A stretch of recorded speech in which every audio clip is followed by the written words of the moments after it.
काही पाऊस रात्रीपासून पडतो आहे त्यामध्ये सिंधुदुर्ग जिल्ह्यामध्ये 216.5 मिलीमीटर पाऊस 24 तासात पडला।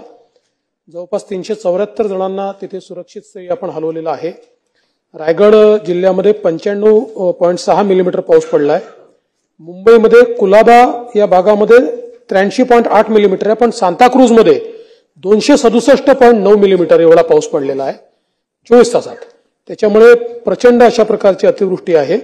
मुंबई उपनगर सखल भागात पाणी साचल्याच्या घटना झाल्या आहेत। सायन कुर्ला चा जो काही रेल्वे ट्रॅक आहे तो पाण्याखाली होता, आता त्यातलं पाणी बऱ्यापैकी काढण्यात आलेलं आहे। चुनाभट्टी येथे पाणी साचल्यामुळे हार्बर लाईन जी आहे ती मात्र बंद आहे, आता तेही पाणी काढण्याचं काम चाललेलं आहे। सेंट्रल लाईनवर रेल्वे वाहतूक सुरू आहे, आता ती बऱ्यापैकी आली आहे, पण 15 मिनिटं ती लेट चाललेली आहे। मुलुंड तसेच नाहूर इथे पाणी साचल्याने फास्ट सेवा जी आहे ती प्रभावित झालेली आहे। महालक्ष्मी एक्सप्रेस अंबरनाथ इथे थांबवण्यात आली होती, त्याच्यानंतर मला असं वाटतं ठाण्याला देखील काही रेल्वे थांबवण्यात आल्या होत्या। वेस्टर्न रेल्वे जी आहे ती देखील 15 मिनिटं विलंबाने चाललेली आहे, अर्थात स्लो लोकल, फास्ट लोकल नाही। त्यानंतर साधारणपणे सकाळपर्यंत कुठे खूप मोठी हानी अशा प्रकारचे काही या ठिकाणी नोंद झालेली नाही, तथापि काही प्रमाणात किरकोळ प्रमाणात काही ठिकाणी हानी झाल्याचं आपल्या लक्षात येत आहे। आणि मुंबई उपनगर, पालघर, रायगड, रत्नागिरी, सिंधुदुर्ग, ठाणे या सगळ्या भागामध्ये पुन्हा पावसाचा इशारा देण्यात आला आहे। काही भागामध्ये ऑरेंज अलर्ट आपल्याला देण्यात आलेला आहे।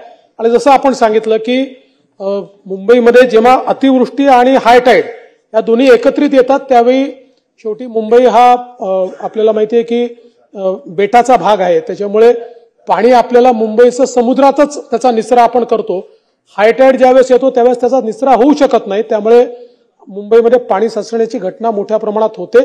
तशाच प्रकारची परिस्थिती आहे। अद्याप तरी अशी स्थिती आलेली नाही, पण जे काही फोरकास्ट दिलेला आहे, कारण आता आपण सांगितलं 1:27 हाय टाईड सुरू होतोय आणि ऑरेंज अलर्ट प्रमाणे जर पाऊस पडला किंवा मोठ्या प्रमाणात जो पाऊस पडतोय तर त्या ठिकाणी निश्चितपणे अडचणीची स्थिती येऊ शकते। आणि आज मला असं वाटतं सदस्य देखील या ठिकाणी पोहोचू शकलेले नाहीत, बरेचसे अधिकारी देखील पोहोचू शकलेले नाहीत, वेगवेगळ्या ठिकाणी लोक अडकलेले आहेत। तर मला असं वाटतं आपण जो निर्णय या ठिकाणी सांगितलेला आहे तो किमान कर्मचाऱ्यांच्या बाबतीत तरी तो योग्य असेल, कारण शेवटी खूप दूरपर्यंत त्यांना सगळ्यांना जावं लागतं। आणि बाकी जी काही विरोधी पक्षनेत्यांनी मागणी या ठिकाणी केली आहे, माननीय मुख्यमंत्री नाही आहेत, मुख्यमंत्र्यांच्या कानी आपण टाकू आणि त्या संदर्भात सगळे मिळून योग्य तो निर्णय घेऊ।